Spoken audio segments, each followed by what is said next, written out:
জিনাকারীর লজ্জাস্থানের দুর্গন্ধে জাহান্নামবাসী অস্থির হয়ে উঠবে। জিনা কাকে বলে, কোন কাজগুলো জিনা?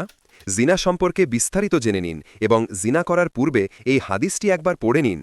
জিনা কি শুধুই অবৈধভাবে মেলামেশা করাকেই জিনা বলা হয়? না, হাদিসের ভাষায় জিনা বহু প্রকারে বিভক্ত, যেমন ১.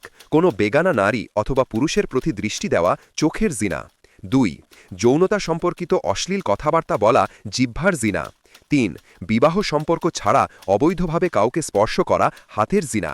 ৪. ব্যভিচারের উদ্দেশ্যে হেঁটে যাওয়া পায়ের জিনা। ৫. সে সম্পর্কিত খারাপ কথা শোনা কানের জিনা। ৬. জিনার কল্পনা করা ও আকাঙ্ক্ষা করা মনের জিনা। ৭. অতপর লজ্জাস্থান একে পূর্ণতা দেয় অথবা অসম্পূর্ণ রেখে দেয়। বুখারী, মুসলিম, সুনানে আবু দাউদ, সুনানে আন নাসাই। অথচ আমরা কেবলমাত্র সর্বশেষ ধাপটিকেই জিনা মনে করে থাকি।